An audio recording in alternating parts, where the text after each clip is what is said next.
Assalamualaikum warahmatullahi wabarakatuh. Iblis adalah musuh yang nyata, dan satu-satunya musuh utama manusia yang diberitakan Allah Subhanahu wa Ta'ala melalui firman-Nya. Namun ternyata, seluruh tipu daya iblis sebenarnya bisa dihindari, karena Raja Iblis pernah membocorkan visi misinya kepada Rasulullah Sallallahu Alaihi Wasallam. Berawal ketika Allah Subhanahu wa Ta'ala menciptakan Nabi Adam alaihi salam, kemudian menempatkannya di surga yang penuh kenikmatan, ternyata mendapat protes dari makhluk lainnya yaitu malaikat dan iblis. Sebagaimana kisah itu diabadikan oleh Allah Subhanahu wa Ta'ala di dalam Al-Quran.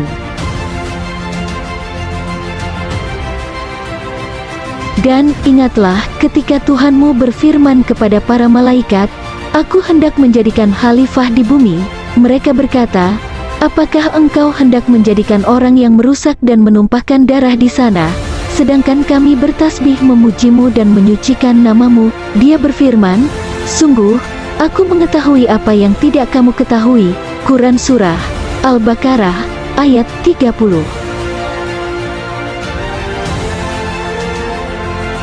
Malaikat yang mendengar firman Allah, lantas menerima dan mengakui bahwa Allah lebih mengetahui segala sesuatu yang Dia ciptakan. Sayangnya penjelasan Allah Subhanahu wa Ta'ala tentang penciptaan manusia tidak diterima begitu saja oleh iblis. Setelah manusia pertama diciptakan, kedua makhluk tak kasat mata itu diperintahkan bersujud kepada Adam. Iblis menolak dan membangkang. Namun tak disangka, setelah berabad-abad lamanya pembangkangan tersebut, tepat di zaman kenabian Rasulullah Sallallahu Alaihi Wasallam, iblis justru membocorkan rahasia dan visi misinya untuk menjerumuskan manusia kepada hal-hal yang sangat dibenci Allah Subhanahu wa Ta'ala.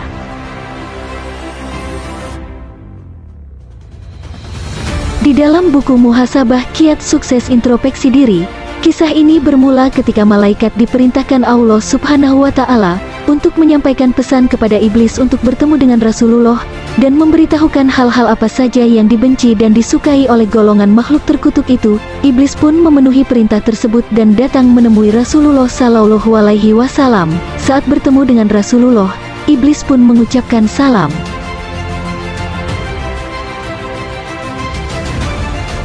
Mendengar salam iblis, beliau tidak langsung menjawab. Iblis pun mengulangkan salam lagi. Beliau pun hanya diam, hingga yang ketiga kalinya iblis memberi salam dan Rasulullah tidak menanggapinya. Iblis yang heran lantas bertanya kepada beliau, "Wahai Rasulullah, kenapa engkau tidak menjawab salamku? Bukankah salam itu sangat mulia di sisi Allah?" Baru Rasulullah angkat bicara dan berkata, "Hai, datanglah kepadaku, kamu menunjukkan kebaikan. Jangan sekali-kali kau coba menipuku, sebagaimana kau menipu Nabi Adam alaihi salam, sehingga ia dikeluarkan dari surga. Kau juga menghasut Kabil, sehingga tega membunuh saudaranya sendiri. Begitupun saat kau mendatangi Nabi Ayub, sehingga ia menderita seumur hidupnya, dan masih banyak lagi pada zaman sebelumku yang sengsara karena tipu dayamu. Sungguh aku tidak akan terjerumus ke dalam hasutanmu." Hai iblis, memang betul salam sangat mulia di sisi Allah. Namun Allah telah mengharamkan menjawab salammu. Aku mengenal dirimu, mengenal tipu dayamu, dan mengenal segala bala tentaramu. Apa yang membuatmu mendatangiku wahai musuh Allah? Tanya Rasulullah. Iblis pun menjelaskan maksud kedatangannya. Aku diperintahkan oleh Allah untuk memberitahumu segala tipu dayaku terhadap umatmu dari zaman Nabi Adam hingga akhir zaman nanti. Wahai Nabi Allah, tanyalah apa yang engkau ingin tanyakan. Aku bersedia menjawab satu persatu dengan sangat detail. Iblis pun bersumpah atas nama Allah sembari berkata, "Sekiranya aku berdusta satu kata, maka tubuhku akan hancur lebur menjadi abu."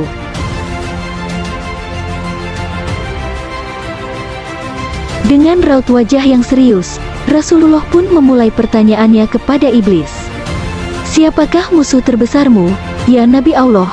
"Engkaulah musuh yang paling aku benci di antara manusia lainnya." Sebelum selesai iblis menjawab, Rasulullah menatap wajah iblis dengan raut wajah serius. Hal ini membuat tubuh iblis bergetar hebat. Iblis membalikkan pandangannya. Ia pun kembali melanjutkan penjelasannya. "Ya Khatamul Anbiya, aku dapat merubah diriku menjadi manusia, hewan, dan sebagainya, untuk menghasut seluruh umat manusia, namun aku tak dapat meniru parasmu. karena dicegah oleh Allah Subhanahu wa Ta'ala.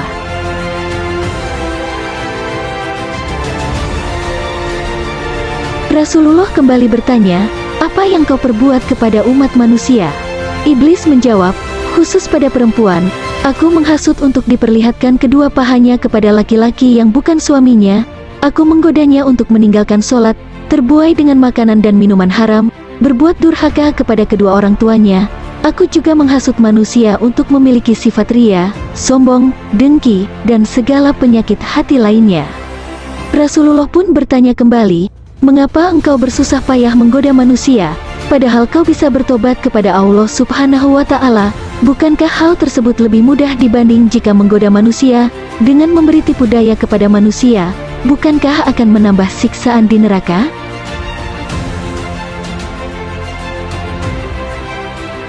Wahai makhluk yang dikutuk Allah, siapa yang menciptakanmu? Siapa yang biarkan kamu hidup? Siapa yang memberimu pendengaran dan penglihatan? Siapa pula yang memberimu kekuatan? Iblis menjawab, "Memang benar wahai Rasulullah. Semua yang engkau sebutkan tadi merupakan anugerah Allah. Namun aku lebih benci kepada manusia dibanding takut dengan azab neraka. Aku merasa puas jika ada manusia yang menuruti hawa nafsunya, sebab orang-orang seperti itu yang akan menemaniku di neraka." "Lantas bagaimana cara kamu menipu manusia?" tanya Rasulullah.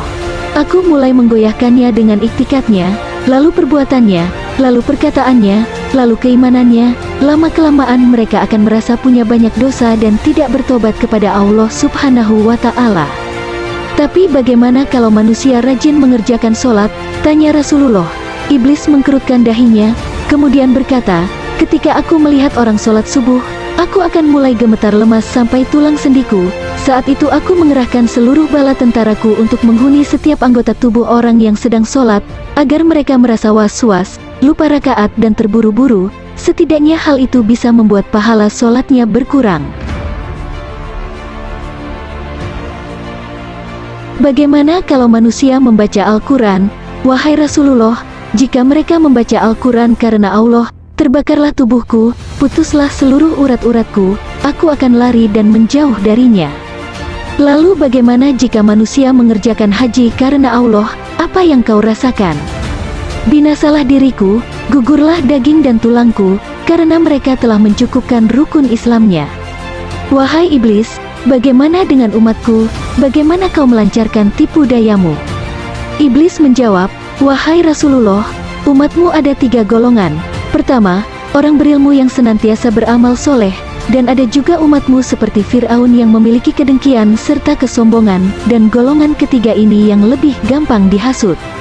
Adakah umatku yang serupa denganmu?" tanya Rasulullah memotong perkataan iblis. Iblis menjawab, "Dialah orang yang meringankan syariat dan membenci orang yang belajar agama Islam. Apalagi yang kau rasakan dariku dan umatku? Jika seorang muslim buang air besar dan tidak membaca doa terlebih dahulu, maka aku akan gosok-gosokkan najisnya sendiri ke badannya tanpa dia sadari." Tak berhenti sampai di situ, "Ada lagi yang aku rahasiakan dan aku sangat menyukainya," tutur iblis. Karena penasaran, Rasulullah pun bertanya, "Apa itu?" "Jika umatmu hendak bersetubuh dengan pasangannya, mereka tidak membaca doa. Aku terlebih dulu menyetubuhi istrinya, akan bercampurlah benihku dengan benih suaminya. Yang lebih parah wahai Rasulullah, jika benih itu menjadi anak, maka anaknya akan selalu bermaksiat, tidak menyukai kebaikan dan akan durhaka." Mendengar semua perkataan iblis, Rasulullah sangat mengkhawatirkan umatnya.